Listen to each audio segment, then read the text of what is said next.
All right, anyway, we're gonna learn different pieces of lab equipment, and for the people on the video, I'll send one of these on Google Classroom, and you'll see one side has the names on them, and the other side is for a practice quiz for you, like that.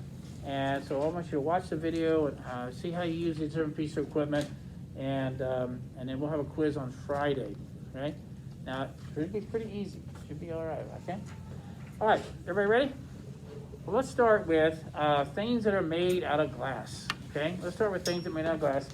I would say by far, the piece of equipment that's used more than anything else in chemistry is probably this right here. What's this called? What is it? Beaker. I don't know why people call these test tubes. I see that sometimes they on television. Can I have that test tube? That's a beaker. Okay, so this is a beaker. For sure, it's used for you can even put chemicals in there and stir them. You can have reactions taking place in here, and it's got a big mouth open. See, it's got the thing you can pour with it. It's great. It's probably the workhorse of the chemistry lab. It's called a beaker. If you need a beaker, we have a whole beaker set of beakers. They're lined up by volume, and that's where you get them. If you get them dirty, I'll have some soap water in here, and you'll use this. I have a bigger brush for beakers, but what is this called? Test tube brush. Test tube brush. So if you were going to try to clean one of this piece of glassware, and what's this called right here?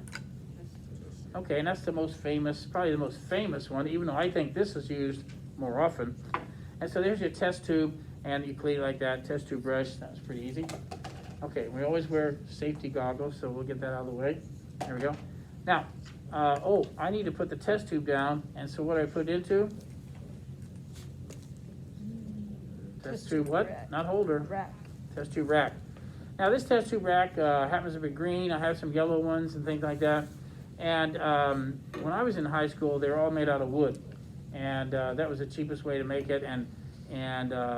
But this, we got a lot of these for free from a chemical corporation, and so we took them. I'll take them. And so we got a lot of these that we're getting rid of them. So I said we take them. Okay, now that's made out of glass, and there we go. Let's do another thing that's made out of glass. What about this? All right, what is this called? And I do have you spell it right, so it's Erlenmeyer, right? Erlenmeyer flask.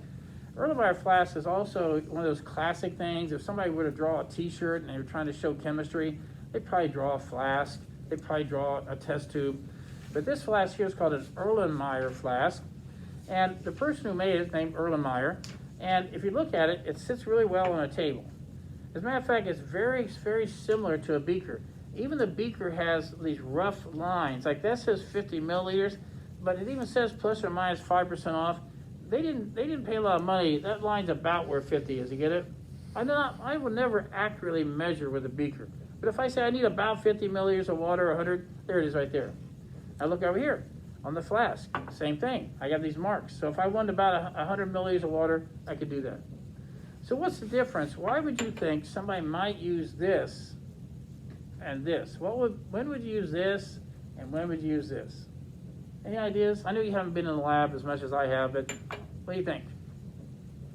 Any ideas? Why would you want to? I don't need this. I have a beaker. Yes. Well, like maybe the top, like how it's a little bit smaller, like maybe you can pour it into like different things easier than you would with a beaker. Easier to do what? Like it's easier to pour into things like. Maybe. This one has a lip on it, so it's pretty easy to pour with, but you're on the right track. You're on the right track. This one with a wide mouth, if I need to stir it or anything like that, it's a lot easier to stir it than down here. But what if I wanted to keep this overnight? See, what if I had something going on here and I wanted to store it for the day? I don't have a cork like that, do I? And so these are nice because I can actually put either what's that called? A cork, or this doesn't fit it, or I could find a what? Rubber stopper, okay? Now rubber stoppers are neat because I can get different size rubber stoppers, and some of them can even have holes. I could have one that have a hole in it. I could put a thermometer in there. I could put a thermometer in there and see what's going on with the temperature if I want to do that. So the beaker doesn't allow for rubber stoppers or even corks like that. So I think they're both used a lot. We had a advanced chemistry class. They just got done doing a pretty extensive lab, and they're called titration labs. Now what they do is, now stay with me a little bit, what I did is I made an acid and I did not tell them the concentration of the acid. They had to figure it out. And how did they do that? They had to do an acid-base neutralization experiment. So they made the sodium hydroxide. They made the base and they carefully measured it out so they knew the exact concentration of the base. And what they had to do is they put it in a burette, and everybody see this? This is called a burette, and this is for very accurately delivering liquids. See that? And so what they would do is, if I gave them some acid, and then they would use, remember at the beginning of the year called indicators? Okay, there's this one indicator called a pH indicator called phenolphthalein. Now if you put phenolphthalein in acid, it looks like water. You can't see it. If you put it in base, it turns like a bright pink magenta. Everybody get that? Okay, so now, I have phenolphthalein acid, looks like water. I put it in here, and look what I'm doing here. Can everybody see this? I'm gonna open this up and let some of that base come out. Now the base is coming out and neutralizing the acid, neutralizing the acid. Now, imagine this. If it's more acid than base, the phenolphthalein says clear. You aren't gonna see me. Now what happens when I add more base to it? What does it do to the acid? Starts with N. It neutralizes it. And it gets closer, it starts getting a little pink, and it keeps stirring it, and it's clear. Now I slow it down, and I could actually get to the point, and here's what they had to do. They had to get to the point where they might drop it like that, one drop at a time, or maybe one drop every 3 seconds. And they would watch, and the pink color would go disappear. And then it's getting close, And as soon as that one drop made it stay pink, they knew that they'd add exactly the same amount of OH ions as H ions, and they knew if they knew the concentration of this, they could mathematically figure out the concentration of the acid. And anyway, so that was a neat little lab they did called titration, but they used a burette, Erlenmeyer flask. Yes? Yeah, so I was gonna say the burette, so the burette just like measures how much. Yes, it's like, it's not just one measurement. Like if I'm gonna use this, let's say, hey, I need 20 milliliters of a liquid. Then I'll probably use this and make the meniscus hit that line, and there you go. There's your whole 20, you want 20 milliliters? There you go. But what if I don't know how much I want? What if I deliver a little bit at a time? I take a reading, subtract the two numbers, I know exactly how much I added. That's a great question you had. Great question. All right, do you see the difference? So this measures liquid volumes really, really well. It also allows me to deliver a little bit at a time if I want. All right, let's go to another, something similar to this. Everybody see this? Okay, I already told you what this was. What's this called? Graduate cylinder. Okay, you'll use this a lot, okay? If somebody says, I need 10 milliliters or something, you probably just use that and pour it in there like that. Okay, now this is also very similar to the burette, only you can hold it in your hand. See that? What's this called? And it looks like a straw, but it has many, many lines on it. Okay, graduated pipette. Now, what happened is, when this came, both these, when they was delivered to the school, when they got them out of the box, they had these little square hats on them. They had little tassels holding down them, and you had to take those hats off. That's a joke. But the reason they call this a graduated pipette is what? It's not because they didn't have hats on. I made that up. So why do they call them graduated pipettes? Okay, because watch, equal graduations. See that? A ruler is graduated. Do you know that? Equal graduations. Wait, you go to school? Kindergarten? First, second, third, fourth? I graduated. That's right. School is graduated, isn't it? Okay. Anyway, the graduated pipette, what you're going to do is, I don't have this picture on your thing, but we have these things called pipette pumps. And a pipette pump can be used like this. So if I wanted to deliver an exact amount of liquid, and it wasn't exactly maybe 10 milliliters, maybe it was like 1.5. I need 1.5 milliliters. I could put this in there and draw up the liquid. Okay, and go up the liquid like that. And then what I do, whoa, a little fast there. Then what I could do is I could carefully look at that number there, and I could pull the trigger and say, slow, 1.5, there. And I can deliver exactly 1.5 milliliters of that liquid. So what's this called again? What's this guy called again? Okay, so the Burette's graduated too, isn't it? It's just called a Burette, but this is called a graduated pipette. And the reason I want to show you that to you, because there's another pipette we can use. So pipettes are kind of like straws, aren't they? A little bit. Here's one that actually costs quite a bit more money than this. And you say, why? And I can use it with a pipette pump. But this one's unusual because it doesn't have a lot of lines. It has one single line on it. So what do you call this pipette? Look on your picture. Look on the picture. See if you can find it. Looks like this. No? Volumetric pipette, okay? So a volumetric pipette means I can't measure many volumes. I can measure one volume really, really well. Now, the company who makes this says, if you go up to this line here, and the bottom of the meniscus is right on that line, if you measure it, not only is it 25 milliliters, they have tested this thing and it says, you can be sure it's 25 milliliters plus or minus 0.06 milliliters. The most error that you could ever have is 0.06 of a milliliter out of 25. That's really accurate. Get that? So this is, what kind of pipette? Volumetric. And what's this one? Graduated? Okay. All right. Now, I will tell you that things have come a little ways since I was in school. And here's the way we used to do this. You're not allowed to do this. You're not allowed to do this. But here I am in college. I'd never seen one of these. And I was in a biology class. And you know what was in here? Bacteria. They were growing bacteria. And I had to stir it up and mouth pipette. I do this. And I had to deliver like maybe exactly 1 milliliter of that in there. Well, what's wrong with that? How come we don't let you do that anymore? Do you know what happens if you're doing that and you pull the tip out of there? You know what happens? If you go like this and you pull the tip out while you're doing it, you know, the big air bubble comes in there, guess where all this stuff goes? In your mouth. And in chemistry class, I had acids.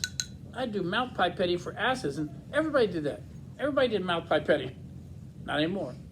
So anyway, even at this school, I had them buy pipette pumps. See that? So we're not doing any mouth pipetting that I used to. Okay. Something else made out of glass. Oh, okay. Did we talk about this yet? No. What's this? See if you can find it. Volumetric flask. And you know, look, it doesn't measure many things. It measures one thing. This is a 250 milliliter volumetric flask. If you put that line right there, you put the water up that line, it's exactly 250 milliliters. So it costs a lot of money because it's so exact, but it's not very useful. It can only do one thing, measure 250 milliliters. Anyway, if you could take a second year chemistry, we use this a lot. Because when they make solutions, they have to use this kind of a flask called a volumetric flask. Okay, you okay with that so far? All right, anything else made out of glass? Let's see, we did that. This is probably the simplest thing. What's this?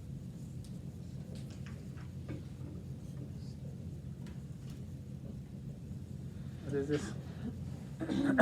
Stirring rod, isn't it? All right. True story, okay? I used to have a picture on here. I don't think I have it anymore. I used to have glass tubing because a long time ago, everybody who took chemistry, they had to do glass tubing, and one of the labs was to heat the tube and try to bend it so you could show people how to bend glass tubing. I don't really use that anymore. And but the problem is, this is a true story from my high school. We had to do a lab, and they gave us a lab paper, and they said, set up this apparatus. And in the drawing, in the drawing, guess what looked exactly like glass tubing? What's something in the lab that looked exactly like glass tubing in a drawing? Stirring rods. See, if I drew that on a piece of paper, and so I remember this guy, I remember his name, Ray Waymire. I graduated in 70, this is probably 1968 when this happened. Anyway, 1968, Ray Waymire, we were all in the lab, and all of a sudden a big explosion took place. That was the first time I was really, really glad I had my safety goggles on. There's no way in the world anybody knew anything was going to explode that day. So what they were supposed to do is heat a flask of liquid and heat it really hot and add a stopper in it, and the stopper was supposed to have a thermometer in it to measure the temperature, and then glass tubing so the gases could escape. They were supposed to escape, okay? And you had to take them somewhere. Well, guess what he did? He looked at the drawing. Okay, so I got a thermometer in here and this, and what did he just make? It starts with a B. When he started heating that, he just made something that started with a B. Bomb. He made a bomb. And so what happened is, with all that pressure buildup, it shattered the flask, and glass went everywhere. Luckily, nobody got hurt. Nobody got hurt. Okay, that's a true story. All right. Let's go to the next thing here. What are these two called? And even though I use them kind of the same way, technically they're not exactly the same. Anybody know what this is called? This is a dropper, and all you do is say, I need 3 drops. Okay, 1, 2, 3, and I would use a dropper for that. This right here actually has another fancy name because it has little lines on it showing you like 1 milliliter, 2 milliliters. Even though I never use those, I just don't trust them. But what do you call this? Micro pipette. See that? So we had pipettes, micro pipette, and this is just a plain old dropper. Like that? You got that? Okay, all right so far. All right, what about this? This is what I told you about. We had a stick in there. What's this? Okay, now, chances are that instead of you guys using a thermometer like this, I have LabQuest. Now, LabQuest is a $300, $325 computer, and we have digital thermometers. So we can plug those in there, and you can stick that in there, and it'll give you a reading just like that. You see that? But before that, everybody had to squint their eyes and, see that? Anyway, when I was growing up, the only kind of thermometers anybody made were silver. They were silver done. I have some. And that silver thing was mercury. Mercury is a liquid at room temperature. When you heat it, it expands, it climbs its way up this little hole, and they paint the lines in the right place. It tells you the temperature. Now, because of mercury and the fact that these get broken more often than you want them to get broken, they stopped doing that. I used to buy mercury thermometers. They're better quality. They give me a better temperature read. Like they went to something that might look red or green or purple, and that's alcohol. And they just colored it. They just put some food coloring in there. So colored alcohol, if you have a thermometer, it's red or green or purple. It's not mercury. So if you break it, you don't have to worry about, oh, there's mercury all over the place. No, okay? Only if it's silver is it mercury. All right, let's move on. Anything else made out of glass? That's about it. Okay, let's go to a different kind of glass. It's called porcelain. Oh, I know. I need to show you about some hardware. Let's do some hardware. Okay. Look on there and find, you ever see the burette? Okay. What is this right here called? And it's got a little spring there, and I can actually, if I want to put the burette in there and clamp this down, I can do that, and it'll hold my burette. Now, this is a true story also. When I first got here, we were over there where the music, it's actually where the courtyard is now. Where the courtyard is, there was a mobile unit. That's where I first started teaching here about 17 years ago. As we had a mobile unit, and we had regular desk, and I was supposed to do science in that room. And so what we had to do is we had to get some equipment. And so what we had is ring stands. Everybody see that ring stand on there? Now, notice I don't have one of those here, but if I had a situation where I had to set up some equipment, I would use a ring stand like that. When they made a decision to spend some extra money and turn this used to be elementary. Me and Miss Frown's room used to be 3 different elementary rooms, and they were going to change it into 2 classrooms and a storage room. Get that? Okay, so when they did that, I can't believe this, I felt pretty good about it, but they had an architect, and I actually got to sit down with the architect and said, well, what would you want? I couldn't believe it. I just a teacher, and I said, I'd like to have my lab tables on the perimeter. They did. I'd like to have some cabinets for glassware. They did. Anyway, so they actually designed it the way, and I wanted the lecture part to be over there, and they did that. So I thought it was pretty nice. Well, anyway, another story about that is they said these new tables, see these tables? They are special lab tables. This is the kind you'll see in college, like this. Now, so what happened is the guy, Mr. Kurlot, if you know Mr. Kurlot, if you know anything about him, what he's really good at is finding things. He can find, like, here's a college that is getting new equipment. Well, he finds out about it, and he says, what about that old equipment? And he did this a lot when the school was first starting. And so a lot of this stuff here, like this, we didn't have to pay for it. A couple $1,000s worth of hardware, clamps and things, we got that for free. And this right here, instead of using a ring stand, you know what I don't like about a ring stand?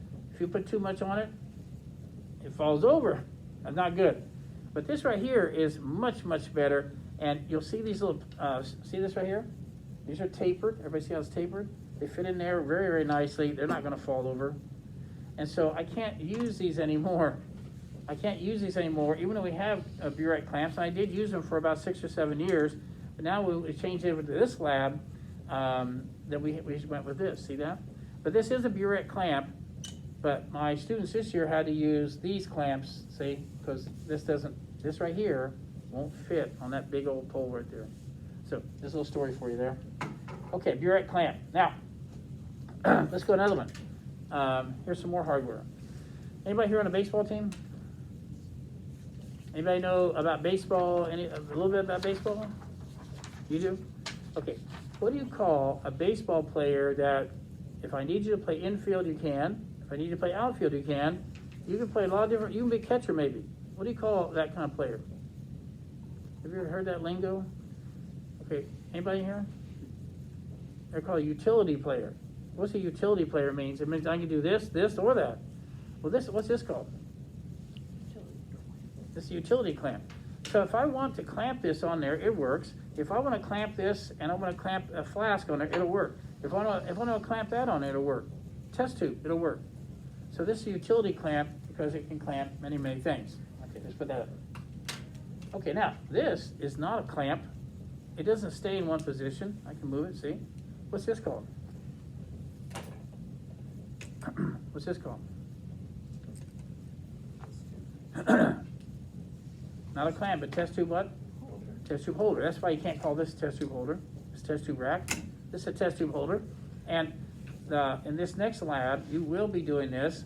And I will tell you again, before we do the lab, and I'll tell you now, that you are required, anytime you want to heat a test tube, you're required to look to see if it says Pyrex or Chemex, the 2 companies that make special glass. This is special glass.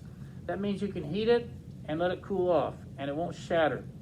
If I went home and got one of your regular drinking glasses and I put it on a Bunsen burner, it would shatter because one part would get so hot so fast it would expand and separate from all the other glass. So this is special glass. Some of you have this at home. You don't have test tubes, but you have bakeware. Anybody have a baking dish that makes out of glass? You should look on there and see what it says on there. It'll say either Pyrex or another one's called Corningware. Corningware is another type of glass that was specially made to allow it to be heated and expand and contract without shattering. I've done this once in my life. I remember I tried to bake something in a dish that really wasn't supposed to be baked. It was a bowl, and I thought I'd just put it in there and stick it in the oven. And I couldn't eat any of it. You know why? Because all the glass shattered, and I had no idea if I was eating glass, so I had to throw the whole thing away. So anyway, you're going to look for Pyrex or Chemex. Next thing, when you heat this, you're going to go like this. Here's your Bunsen burner flame, right? And even though it's Pyrex, I don't want to heat the heck out of one piece. See that? You'll learn later not that you never do what? You never point at yourself. You never point a heated test tube at anybody else. See that? And this works really well. Every year though, guess what I have? People do this. And then they drop it.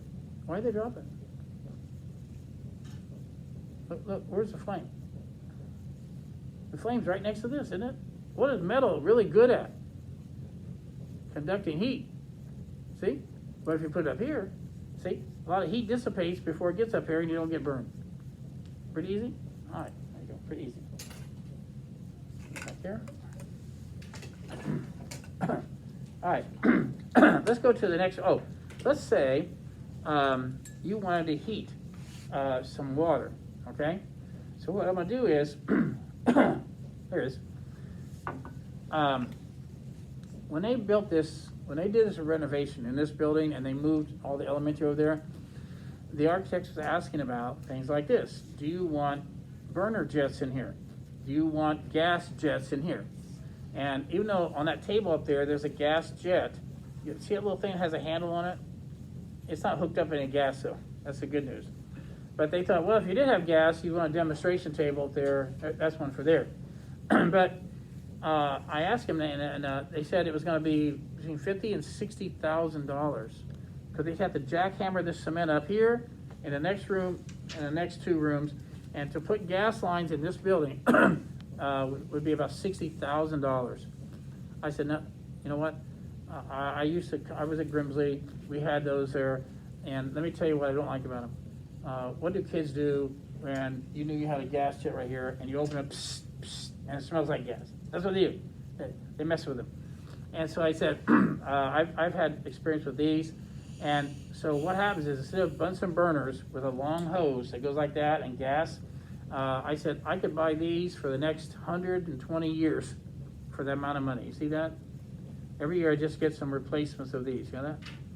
So anyway, even though, why did I put a Bunsen burner on there? I put a Bunsen burner on there because I want everybody to at least know what a Bunsen burner looks like. I hate doing this, but if somebody says, oh, you took chemistry, you know what a Bunsen burner is? No. Oh, that's not a chemistry class. But we use these.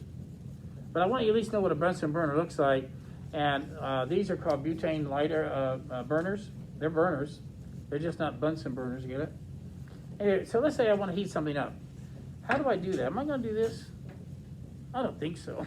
I don't think so. So what am I going to do?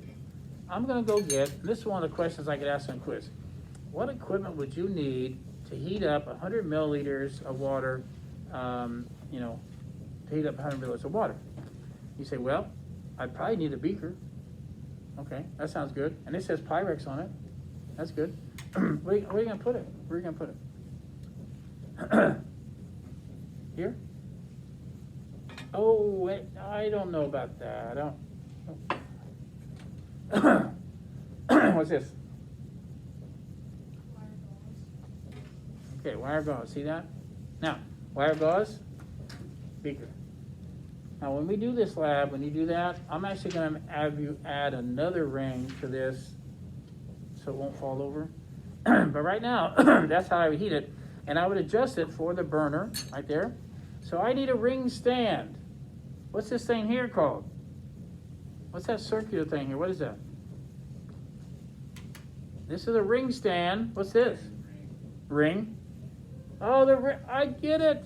The ring stand holds the ring. That's right.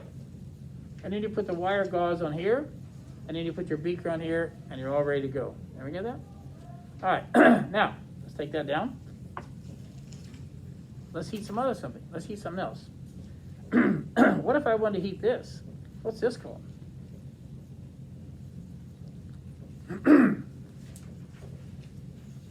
Anybody? It's on the picture. Is that a crucible? With the lid, right? Okay, now, that won't work. So I need something else. I need something else. And matter of fact, the reason this is used instead of a beaker, this can get so hot. If you want to intensely heat something, you'll use this. Because it'll get so hot, it'll even glow orange. That's how hot you can get it. And this thing's so hot, it's called a crucible. If you look back in history, they've been using crucibles in chemistry and alchemy. They've been using crucibles for a couple thousand years. and because they wanted to heat something intensely to see what would happen. Now, so I need something to hold the crucible, and look at that right there. Ah, let's take a look. This is made of porcelain. This is made of porcelain. That means I can heat all of that intensely, and it won't shatter or anything like that. What do you call this thing I just put on here?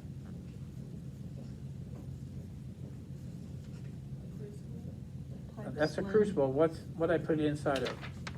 Pipe stem triangle. Pipe stem triangle. Okay. Now, for over 100 years, or maybe 200, if they had a pipe stem triangle, everybody say, "Of course it is." But you know that name doesn't ring a bell to you, does it? But back then, lots and lots of people. When I grew up, I knew a lot of people that smoked a pipe.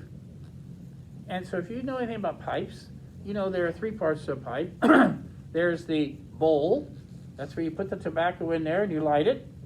There's the tip that goes in your mouth, and then there's a connector that goes from the tip to the bowl. And that connector better make sure he can handle hot gas coming out. Because when that person goes like that, when he tucks in, draws in air, it's going to be hot. And guess what that little piece was called?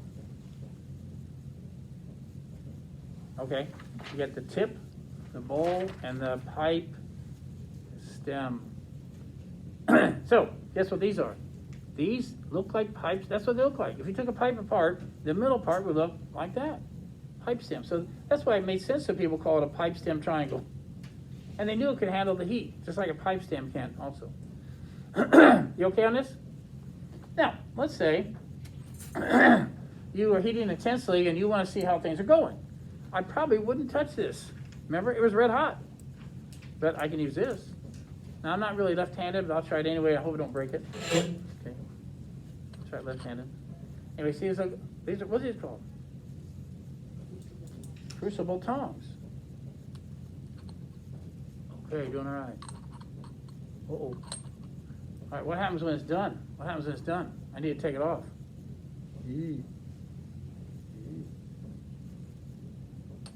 Oh, somebody was thinking about that. See that? See how that's made exactly for crucibles? All right. Are any of you really big readers? You like to read a lot?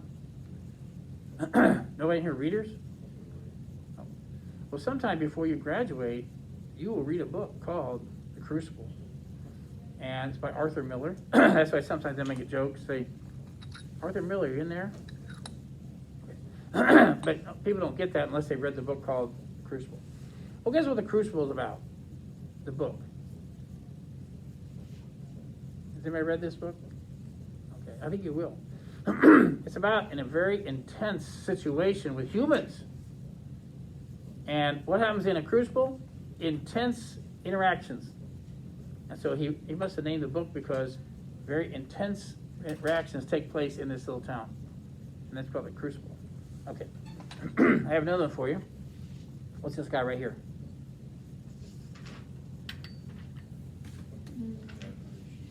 Evaporating dish. All right. Now, remember how we talked about solutions that are aqueous? Remember that? What if I told you I made an aqueous solution and I wanted you to tell me how many grams of chemical were dissolved in there? How are you going to do that?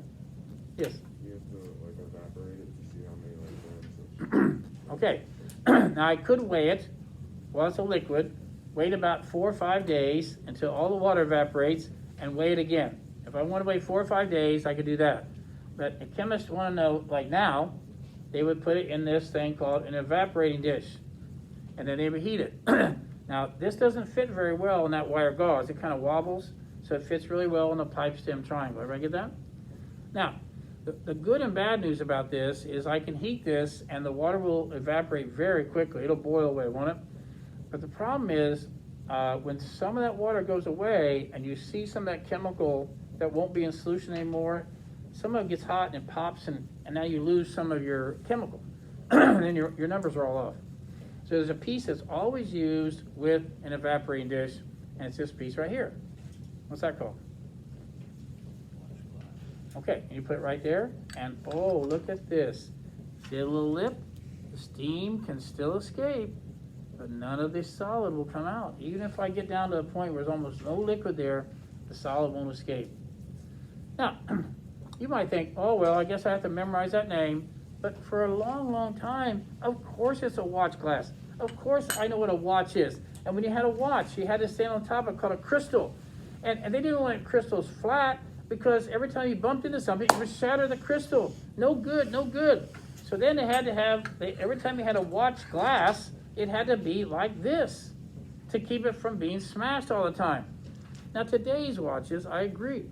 Today's watches, we have new material. You can make really strong, flat watch glasses. So most watches now don't have this. Go look at an old watch.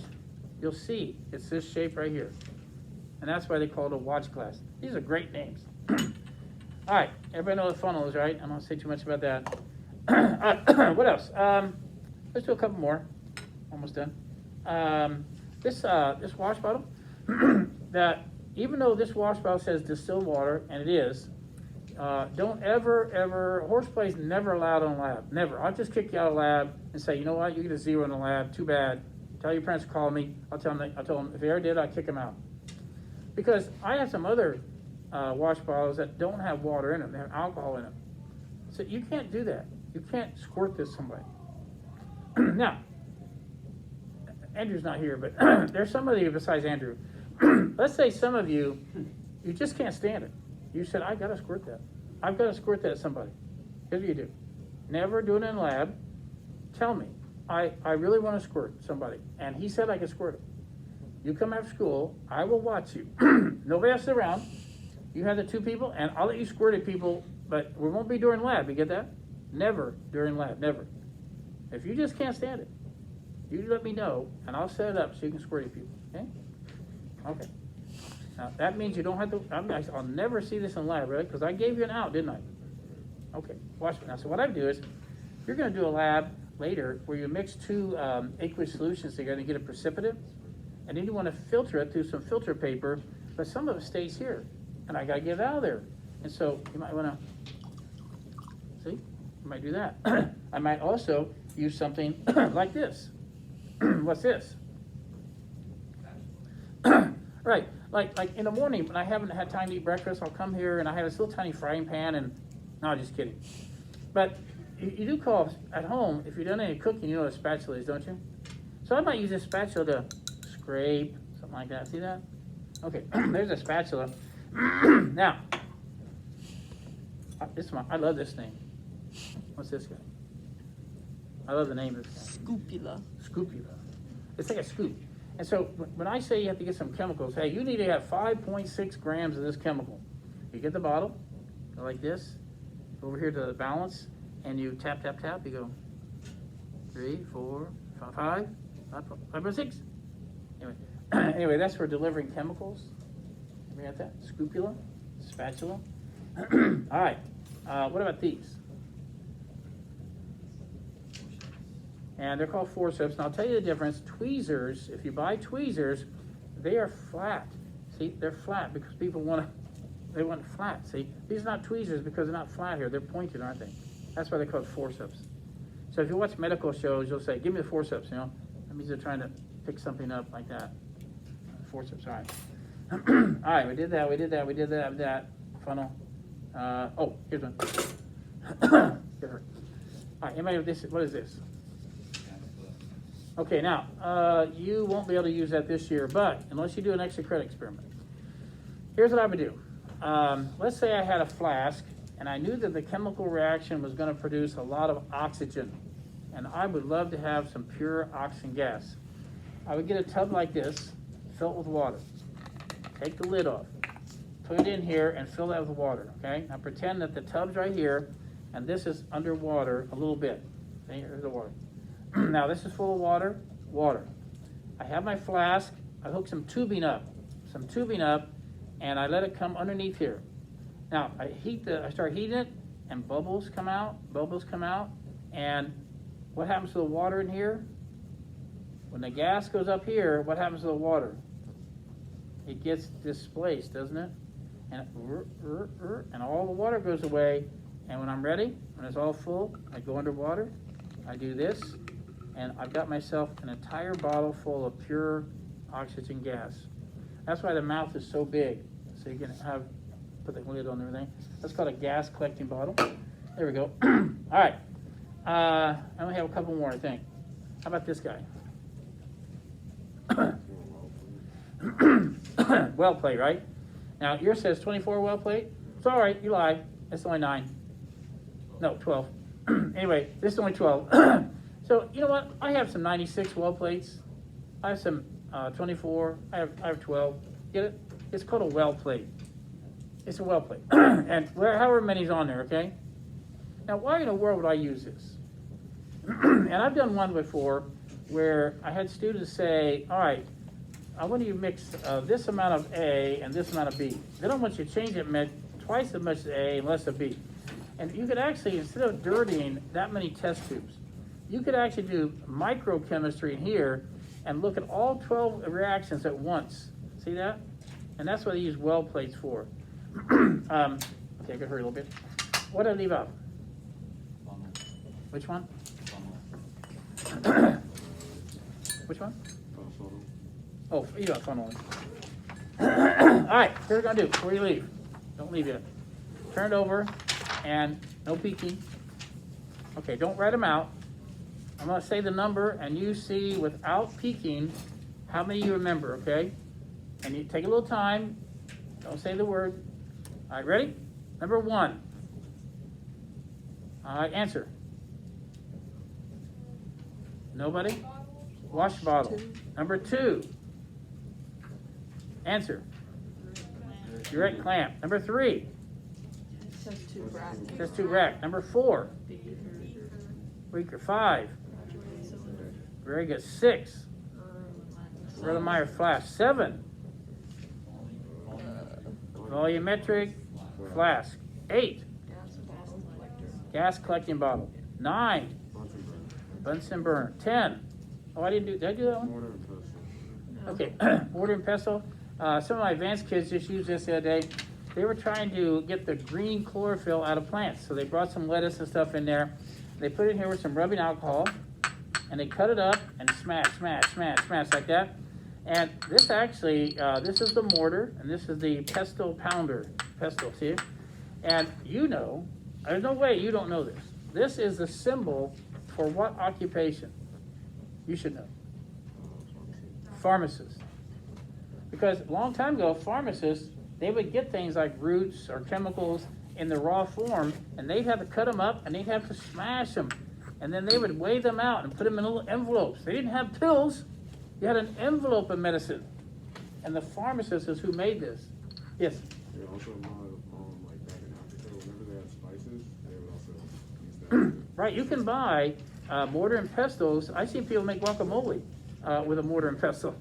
All right, let's go on. How about 11? Very good. 12. Oh, that's so cool. Which kind of tongs? Crucible tongs. 13. Test tube brush. 14. Forceps. 15. Funnel. 16. Volumetric. Volumetric pipette. 17.